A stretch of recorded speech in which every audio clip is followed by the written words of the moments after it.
Hi, everyone. Thanks for joining us for this video presentation going through the 10192 Mobility Hub and Smart Corridor Concept Plan. We're excited that you were able to join us. In this presentation, we'll be taking you through an overview of the project, walk through the existing conditions of the roadway and the area as it currently stands, talk about community engagement that we've done to date and things that we've heard from the community that have led to the development of conceptual alternatives. And then we'll walk through those conceptual alternatives so that you can get some background on those and information to help provide input. And then we'll talk through next steps of the project. The Mobility Hub and Smart Corridor project are being done as a joint project team between three entities, the San Mateo County Transportation Authority, the City of San Mateo, and Samtrans. I'm Sue Ellen Atkinson. I'm the Principal Transportation Planner for the City of San Mateo, and I'm the city's project manager for this effort. And now I'd like to introduce my colleague from the Transportation Authority, Patrick Gilster. Thanks, Sue Ellen. Happy to be here and part of the project team and looking to improve transportation options through the 10192 interchange. My name is Patrick Gilster. I'm the Director of Planning and Fund Management with the San Mateo County Transportation Authority. And I'll pass it to Chelsea. Hi, everyone. I'm Chelsea Schultz. I am the Manager of Strategic Planning at Samtrans. Great to be here.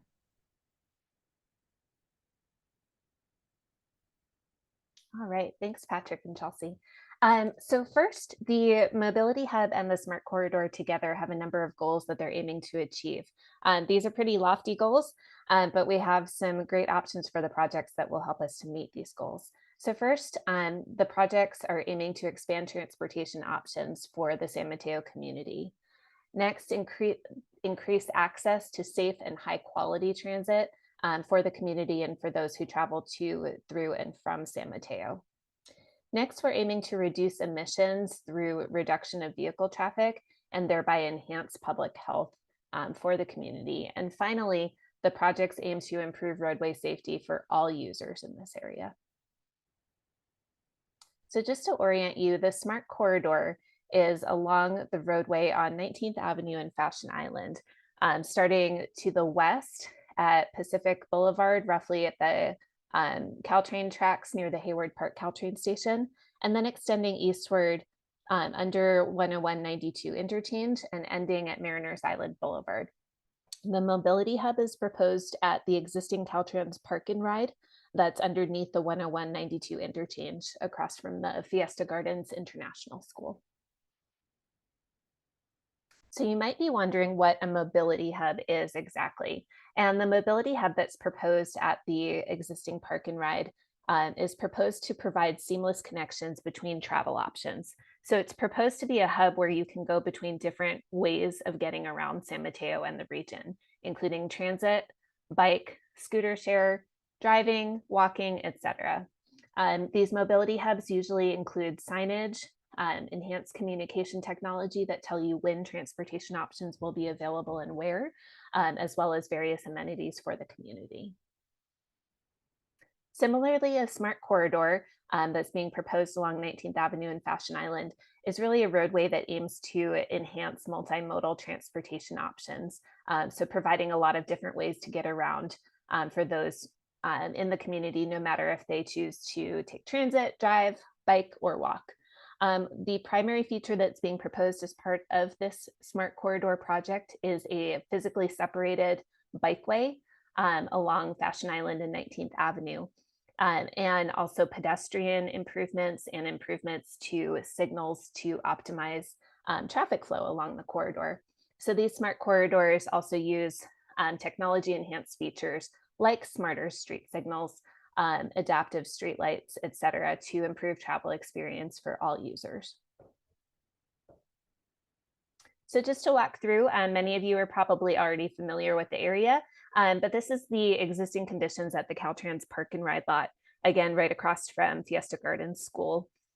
So it's currently a parking lot that's fairly underutilized with existing commuter shuttles or utilized by the school across the street.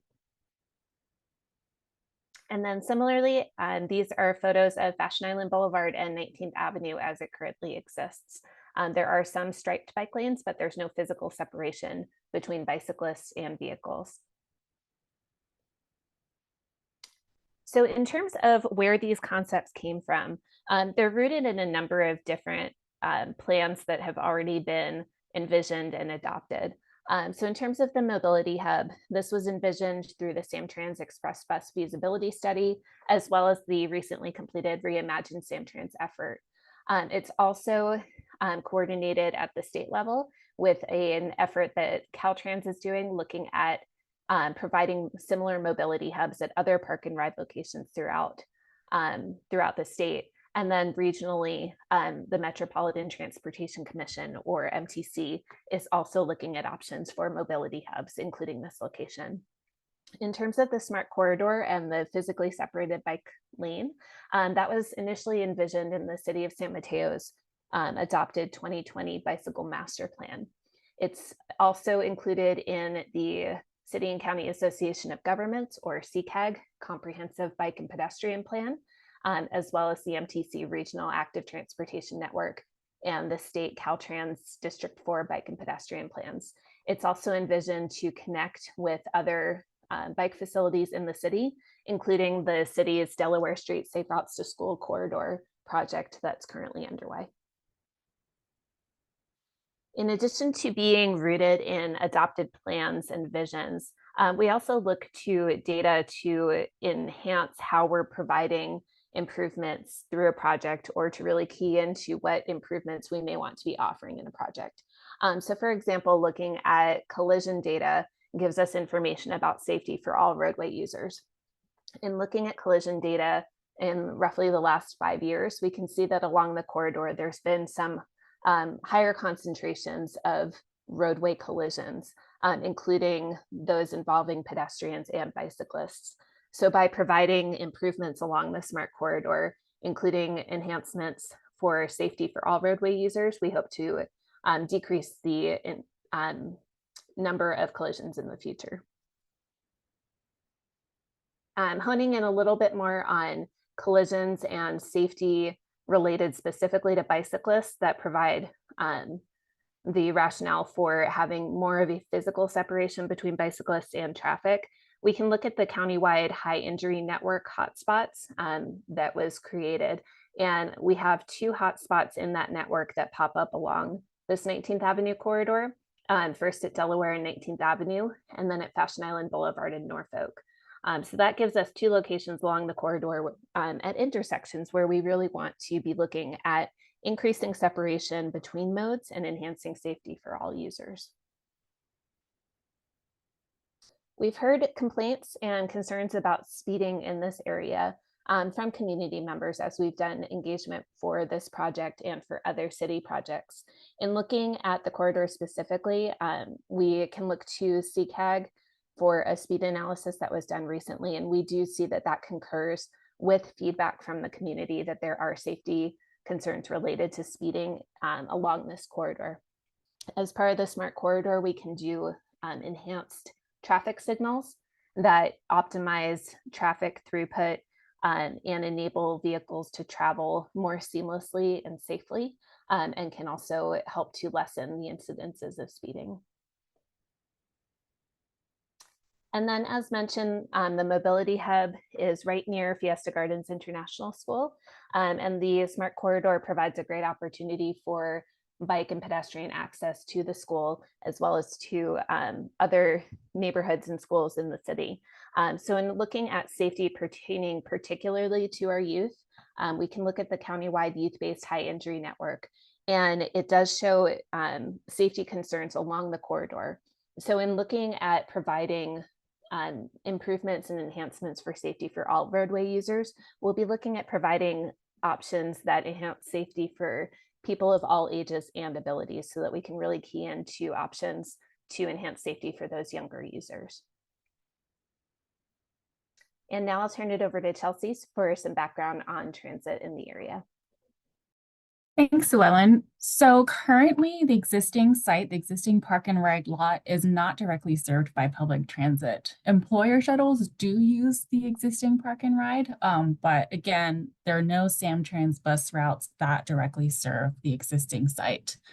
There's an opportunity in the future to have public transit serve the mobility hub, either through express bus service, which is this image here on the right, potentially reroutes of existing bus routes, such as Route ECR, or even improved connections between bus routes, transfers between bus routes or connections to other modes.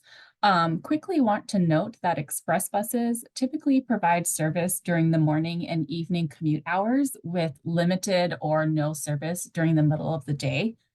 Also want to note that we have not decided yet what level of transit service would be appropriate for this future mobility hub. We are looking to this outreach process to help us understand what level of transit service the community is interested in seeing at this mobility hub.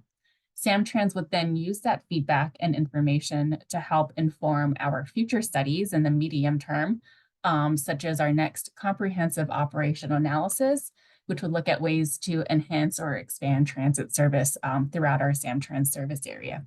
Next slide.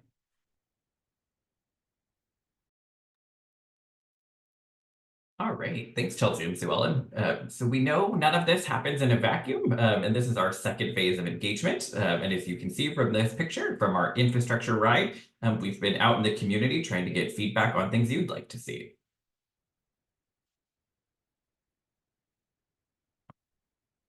So things we've been up to date, we have a project website, both on the city site and on the TA's webpage as well. In our first phase of engagement, we had an online map and survey, both in English, Spanish, and simplified Chinese. And in that, we asked folks what types of things they'd like to see along the corridor that would make them want to use the corridor more, and make it more inviting for both walking, biking, and accessing transit. We held 3 different pop-up events, and a pop-up event is where we show up in the community and try to get folks who wouldn't normally participate in public meetings to get their input and feedback on all of these different features as well. Our first one was hosted in partnership with the Peninsula YMCA directly across the 19th Ave corridor, which was great. We also held one with the Fiesta Gardens Homeowners Association and popped up along the San Mateo Foster City Levee Pedway as well to get those folks walking by, walking their dog who may not know that there is a project happening. In addition to talking to the community members, we also held 2 focused stakeholder meetings, one with business and economic organizations, with Rakuten and the San Mateo County Economic Development Association, or SAMCEDA, to get their input on how the corridor and transit service would impact businesses in the area. And then we also talked to a host of different community organizations from close by, including the Fiesta Gardens PTA, the Silicon Valley Bike Coalition, and the NAACP of San Mateo, all located close by in the area.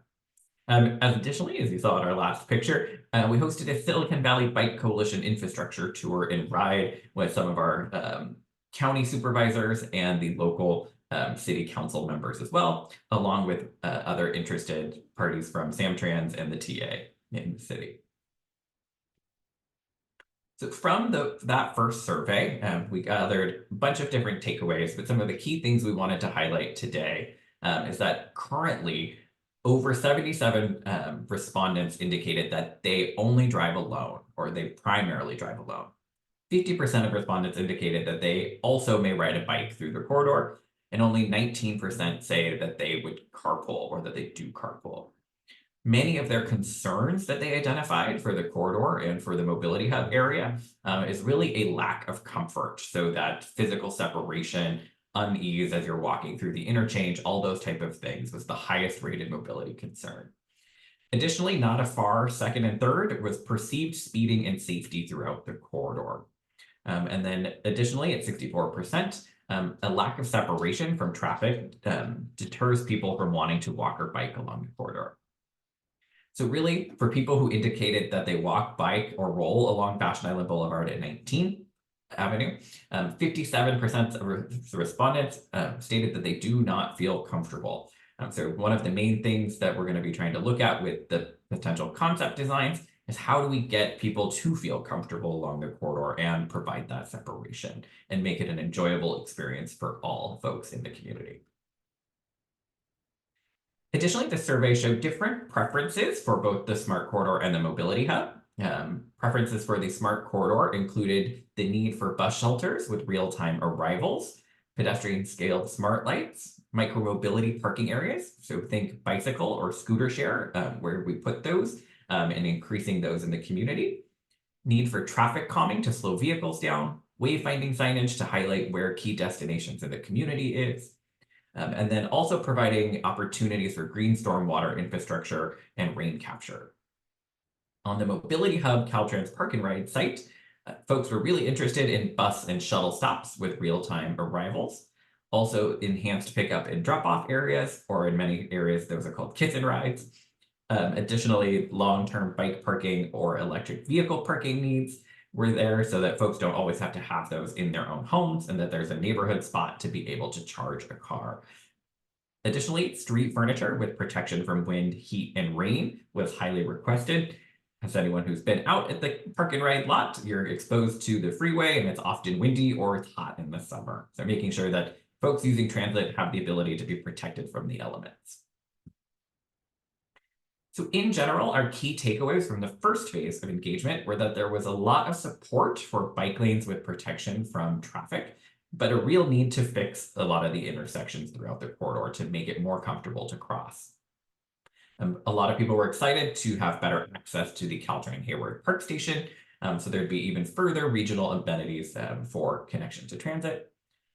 Improvements to make it easier to walk along the corridor were highly requested, and then increasing connections from the Mobility Hub to other nearby destinations was really encouraged as well. Transportation projects don't come without challenges. A key of the few ones highlighted by the community members from the first phase included that it does feel stressful to ride a bike and walk also near and underneath the freeway itself. There is fear of potential crime and unhoused individuals if the sites are activated. There is also potential for too much traffic around the area in the current stage and potentially in the future stages with increased activity on the site. And then nearby school also informally uses the park and ride as a pickup and drop off area. So we want to make sure to preserve access for Fiesta Gardens International School as well. And also the need to preserve parking throughout the community, especially in those areas with higher density housing on the 19th Avenue portion of the corridor. So when we took a look at taking all that feedback and trying to develop conceptual alternatives, we ended up breaking the corridor into 3 different segments and providing options for the Mobility Hub. So segment 1 options are from Pacific Boulevard to Grant Street. Segment 2 is Grant Street to Norfolk. And segment 3 is really from Norfolk to Mariners Island Boulevard. And then as you can see in the center of the screen, the Mobility Hub falls underneath the 101-92 interchange in segment 2. And with that, I will hand it back to Chelsea to talk about the different options for the Mobility Hub.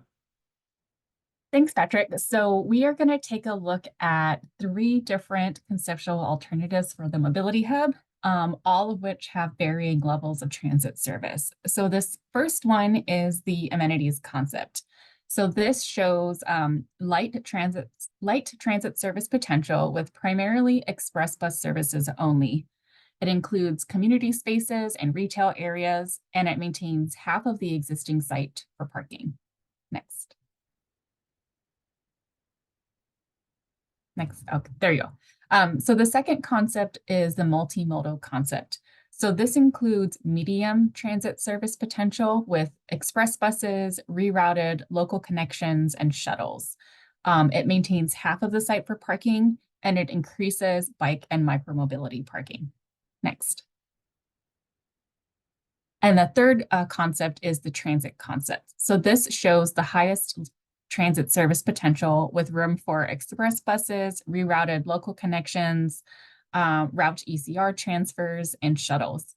It also includes transit operator layovers, break room, and transit operator restrooms. It maintains about 1/3 of the site for parking. Next slide.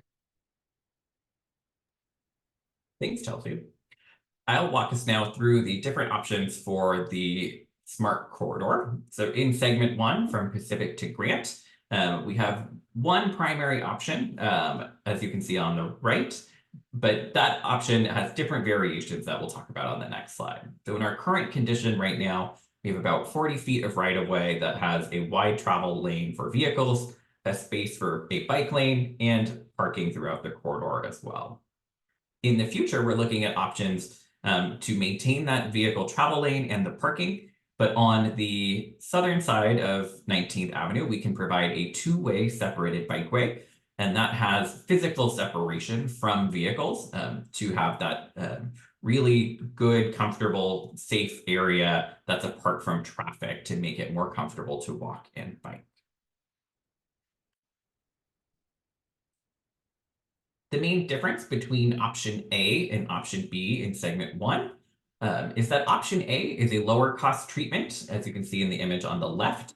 And that is really with striping to separate the bikeway from parked vehicles, and then uses different types of posts or bollards, as they're called, to provide that physical separation. The only difference with that one is that it is at street level, but then debris and other things can still enter the bikeway, and also could allow different opportunities to be blocked by other vehicles or uses as well.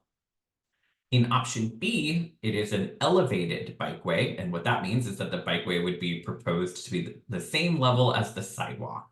There would still be a delineation between where the space is designated for pedestrians to walk and the bikeway for those who choose to bike. As you can kind of see on the right, that still preserves parking, but also then provides that elevated experience so that runoff from the roadway gets still captured in a gutter, and provides a different option to use the different green stormwater infrastructure as well. In segments 2 and 3, we have two main options. In our existing conditions throughout the corridor, we have a general bike lane with no separation from vehicular traffic in most of the corridor. And then in option A, at the top of the screen, that would be to continue the same two-way style bikeway that we had in segment 1. That provides a more trail-like experience, and that could still be the elevated or the street level bikeway as well. Still have the physical separation from traffic for walking and biking. Along for option B for segment 3 and 2 is the one-way bikeway. So this is the more standard bike lane experience, but you would still have that physical separation from vehicles with concrete barriers and bollards as well. And with that, I'll hand it back to Sue Ellen. Thanks so much, Patrick and Chelsea. So as you've heard, we've done quite a lot of work to date, but we still have a long way to go on these projects, even just in the feasibility study before we get to our preferred concept alternatives. So as we've gone through, we've done some existing conditions review and then also done one phase of community engagement already. And that's led us to where we are with having the options for the Smart Corridor and for the mobility hub that we've gone through today. So where we are right now is our second phase of community engagement, and we're really happy to have you participating virtually with us. Following this second phase of community engagement during the summer and then into the fall, we'll be working on coming up with our final concept plans for each of the projects.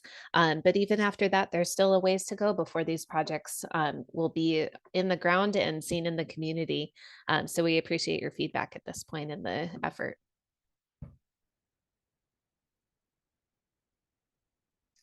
And in terms of getting the projects on the ground and in the community, funding is really important in order to do design and construction. So in terms of the mobility hub, we have this planning and feasibility study effort funded. Right now, we're still looking for funding to complete the environmental and design and construction phases of that project. So that timeline is TBD. In terms of the Smart Corridor, again, we have the planning and feasibility study fully funded. We are lucky enough to have the environmental and design phases fully funded through a combination of funds from the City of San Mateo and the County Transportation Authority. Construction phase is partially funded, and that's in large part because we don't quite know what we'll be building yet. So that's where these conceptual alternatives come into play and where your feedback really counts in terms of what we want to see on the ground when it goes in. but we will be continuing to seek funding to fulfill the full construction amount when we have that available. So in terms of next steps, this online survey is available and open for feedback through May 31st. So thanks for being here watching this video. When you're done with the video, please click over to the online survey and share your feedback on the conceptual alternatives. And while you're at it, please tell one of your neighbors or tell your friends to share their feedback as well. Feedback from the open house that we held with the community on May 15th and from the online survey will be used when we move forward into determining preferred alternatives for both the smart corridor and the mobility hub. So if you're here watching this video, that means you found our website. Please keep checking back here for any information as the project progresses. And again, when you're done with this video, please click the link to take the online survey and share your feedback on the preferred alternatives. And on behalf of the City of San Mateo, the San Mateo County Transportation Authority, and Samtrans, thank you so much for tuning into this video and learning more about this project. And we look forward to receiving your feedback. Take care.